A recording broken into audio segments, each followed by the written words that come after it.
ছাত্রছাত্রী, শিক্ষক এবং অভিভাবক বৃন্দ থেকে আয়োজিত আজকের এই সাংবাদিক সম্মেলন সভা সম্মানিত সভাপতি এবং উপস্থিত নেতৃবৃন্দ, আমার প্রিয় ক্যাম্পাসের ছাত্রছাত্রী ভাই বোনেরা, শিক্ষক শিক্ষিকাবৃন্দ এবং সম্মানিত সাংবাদিক ভাই বোনেরা, আসসালামু আলাইকুম ওয়া রাহমাতুল্লাহ। আজকে আবুল গিফারি কলেজ নিয়ে আমরা এখানে সমবেত হয়েছি। আমাদের মাননীয় সভাপতি জনাব মোহাম্মদ চৌধুরী, সমাজবিজ্ঞান মৎস্য সমাজ বিভাগের চেয়ারম্যান, ঢাকা বিশ্ববিদ্যালয়। আমার সৌভাগ্য হয়েছিল স্যারের সাথে দেখা করা।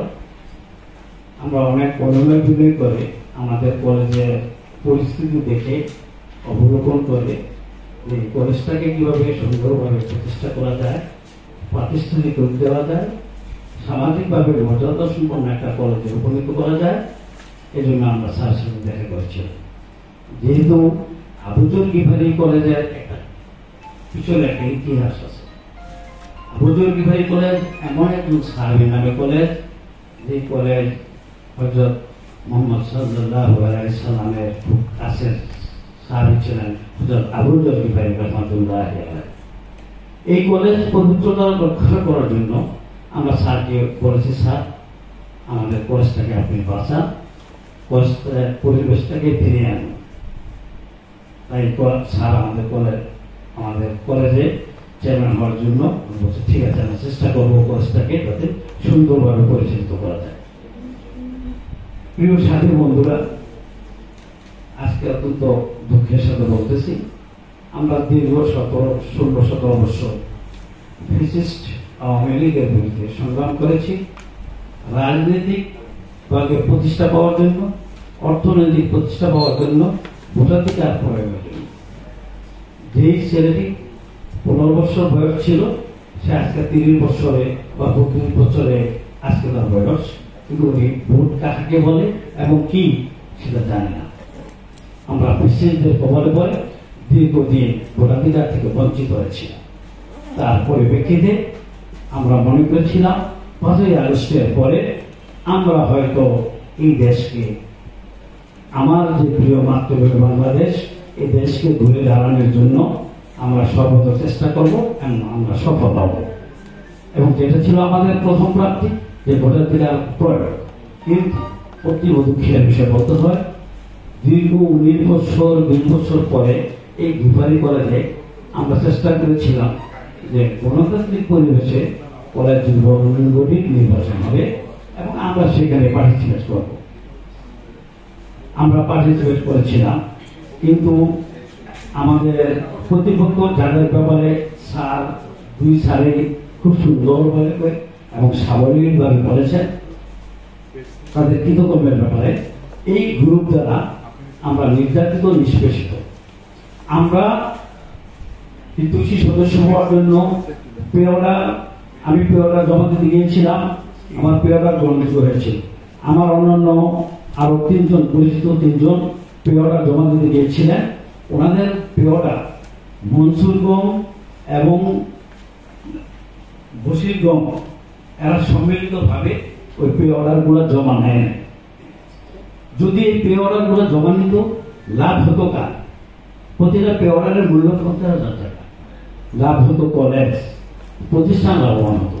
কিন্তু তারা প্রতিষ্ঠানকে লাভবান হতে দেয়নি, হিতৈষী সদস্যদের পেয়ারগুলি জমা নেয়নি, শুধু একটি পেয়ারা জমা নিয়েছে। তারপরে আমরা জিডি করতে গিয়েছিলাম যে কেন আমাদের এই নাগরিক অধিকার, কেন আমাদের ভোটাধিকার হরণ করা হবে।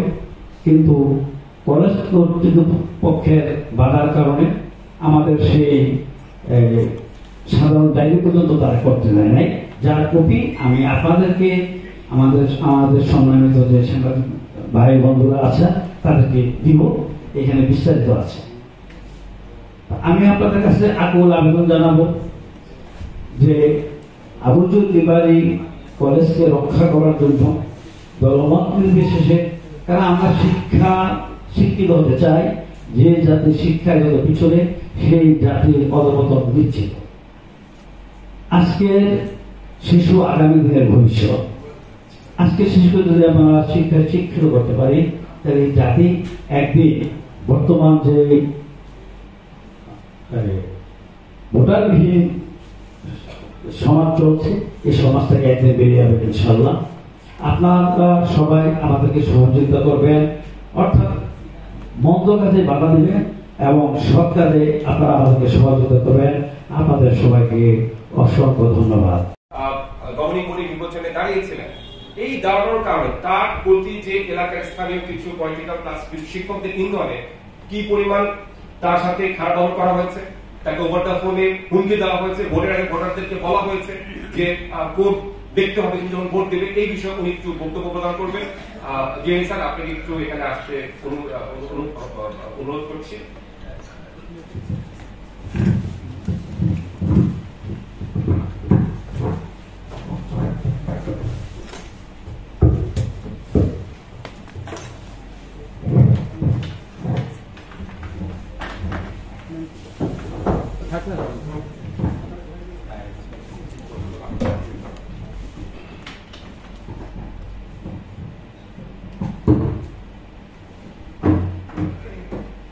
আসসালামু আলাইকুম, আমার নাম মোহাম্মদ গোলাম জিলানী সরকার। আমি আবুল ডিগ্রি কলেজের ইংলিশ বিভাগের সহকারী অধ্যাপক।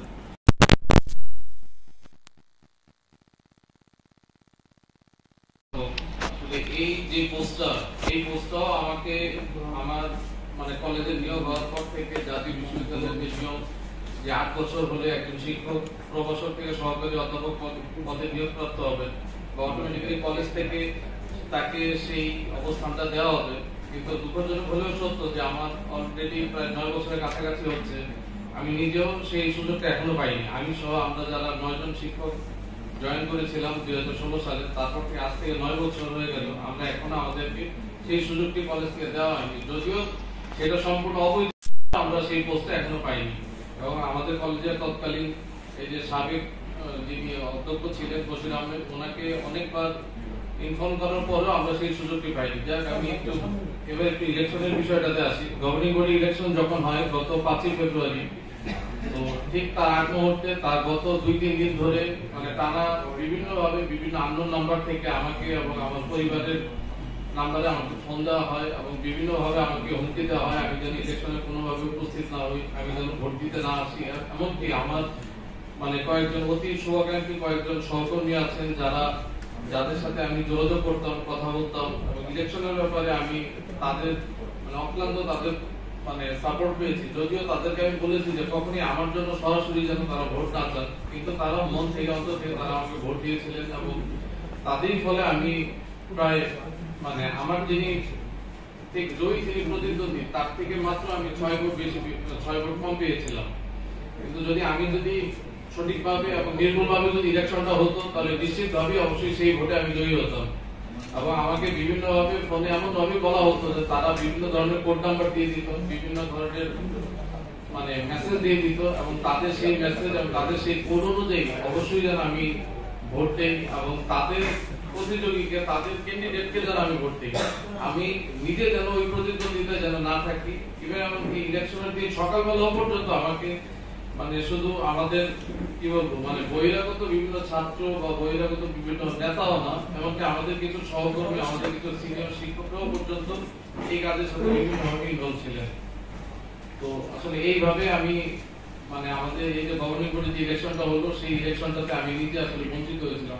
আর আমার আসলে তেমন কোনো বক্তব্য ছিল না। আমি ইলেকশনের পিছনে আমার একটাই উদ্দেশ্য ছিল যে এখানে নবীন এবং প্রবীণের সমন্বয়ে আমাদের কলেজটা যেন সুন্দরভাবে সুচারুরূপে যেন পরিচালিত হয় এবং তারুণ্যের একটা জয়গান হোক, এটা ছিল আমার একটা মূল মেসেজ। আমার ইলেকশনে অন্য কোনো মেসেজ ছিল না। সিনিয়র যারা ছিল তারা তো অবশ্যই থাকবে, তার সাথে আমরা তরুণরা যারা সামনের দিকে আরো এগিয়ে আসতে চাই, কলেজটাকে আরো নতুন ভাবে নতুন ভঙ্গিমায় কলেজটাকে এগিয়ে নিতে চাচ্ছিলাম, সেইটাতে এক ধরনের একটা বড় শক্ত বাধা হিসেবে আসলে ইলেকশনটা কাজ করেছে। সেই জন্য আসলে এবারের ইলেকশনে যেভাবে প্রত্যাশা ছিল সেই অনুযায়ী আসলে আমাদেরকে কাজ করতে দেওয়া হয়নি। এটাই আসলে আমি ইলেকশনে একটা ছোট একটা উদাহরণ সবার মাঝখানে তুলে ধরলাম। সকলকে ধন্যবাদ। মোহাম্মদ বাদশা, আবু জরগি কলেজের 3য় বর্ষের স্টুডেন্ট, হিসাব বিভাগ।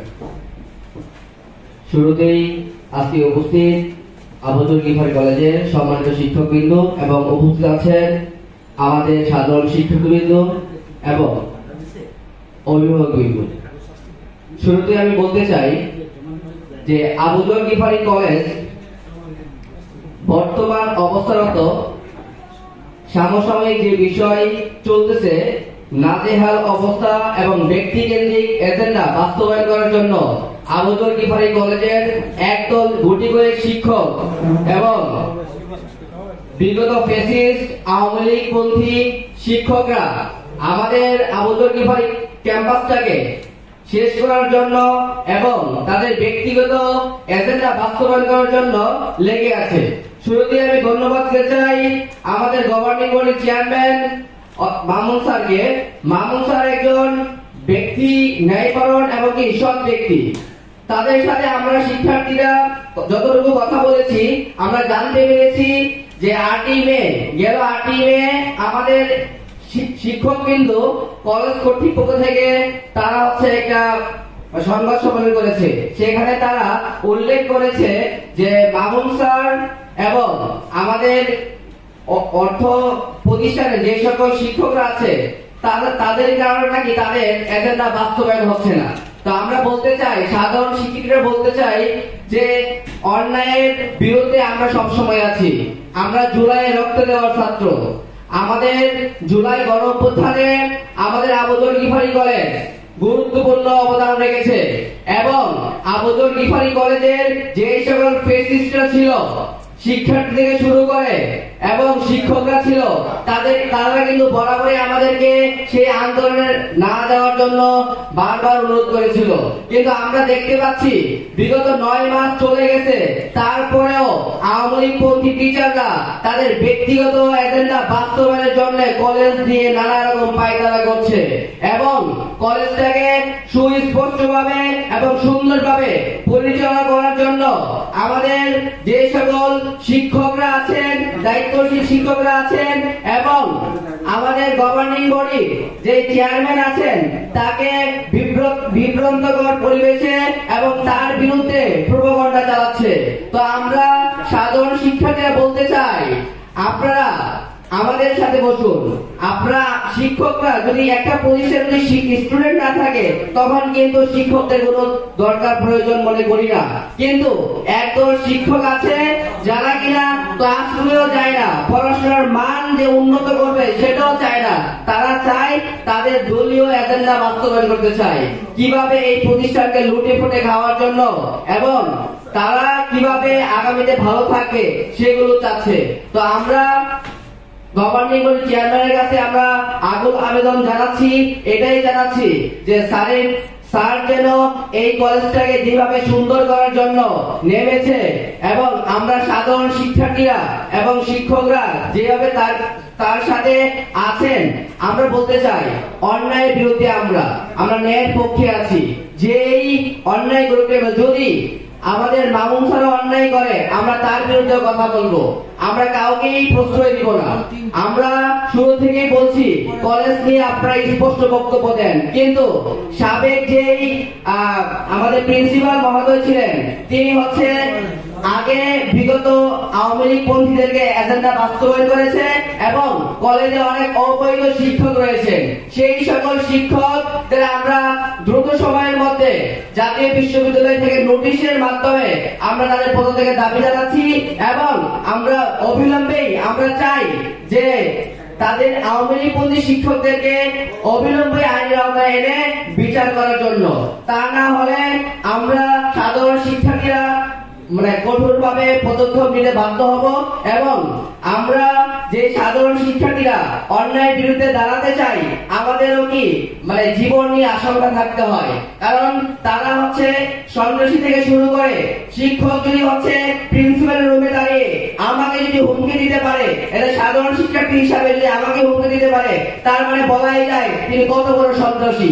তো তাকে সন্ত্রাসী আখ্যা করে আমি স্পষ্টভাবে বলতে চাই যে সকল অবৈধ শিক্ষক আছেন এবং আওয়ামী লীগ পন্থী শিক্ষক আছেন এবং দালাল চক্র আছেন এবং বহিরাগত যে সকল বহিরাগত যে সকল শিক্ষার্থী আছে তাদেরকে অবিলম্বে কলেজ কর্তৃপক্ষ গুরুত্বপূর্ণ নোটিশ দেয় এবং যদি সেটা না হয় তাদেরকে আইনের আওতায় আনা হোক। তা না হলে আজকে আমরা সাধারণ শিক্ষার্থীরা যেভাবে সংবাদ সম্মেলন করছি টিচারদেরকে নিয়ে, বিগতবার আমরা আবারও প্রয়োজনে আমরা অনির্দিষ্টকালের জন্য ক্যাম্পাসে আমরা কঠোরভাবে পদক্ষেপ নিতে বাধ্য হব। এবং আমরা আজকে এই সংবাদ সম্মেলনে স্পষ্টভাবে বলতে চাই, আমরা কোন টিচারদের দালালি করছি না, আমরা কোন টিচারদের বিপক্ষেও না, কিন্তু যে অন্যায় করবে, যে নিজের এজেন্ডা বাস্তবায়ন করবে, আমরা তার বিরুদ্ধে কলেজকে সুন্দর এবং সুশৃঙ্খল করার জন্য যদি আমাদের রাজপথেও নামতে হয়, সেটাকে নিয়ে যদি আমাদের জাতীয় বিশ্ববিদ্যালয়ে বিসি স্যারের কানে যদি পৌঁছা দিতে হয়, আমরা আবু বকর ফরিদ কলেজের সাধারণ শিক্ষার্থীরা আমরা সেটা করার জন্য কি প্রস্তুত।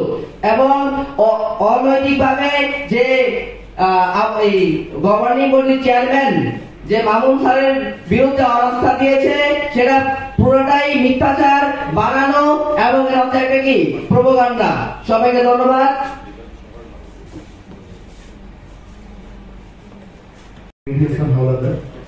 আমি সাধারণ সম্পাদক প্রার্থী ছিলাম, তিনি ছিলেন অর্থ সম্পাদক পদের পদপ্রার্থী।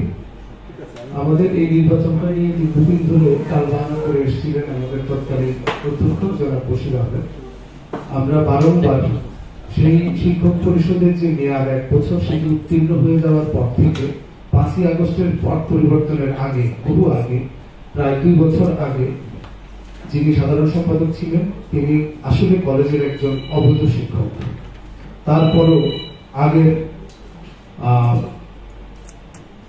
অধ্যক্ষের প্রধানতায় বা এক ধরনের জোর জুলুম করেই তিনি টিকে ছিলেন অবৈধভাবে প্রার্থী মেয়াদ উত্তীর্ণের পর 2 বছর, যেখানে পরবর্তীতে আমরা জানতে পারি একজন সাধারণ শিক্ষক হিসেবে আসলে আমাদের গভর্নিং বডির এই বিষয়গুলি জানার কথা নয়, সেই হিসেবে আমরা জানতাম না। পরবর্তীতে যেটা হয়, যখন আমরা নির্বাচন চাইতে যাই, দেখলাম যে কিছু শিক্ষক তার পক্ষে এমন ভাবে জড়িয়ে যায় যে আমরা সাধারণ শিক্ষকরা কথা বলার যে সুযোগ বা ক্ষমতা সেটাকে কুক্ষিগত করে রাখা হয়।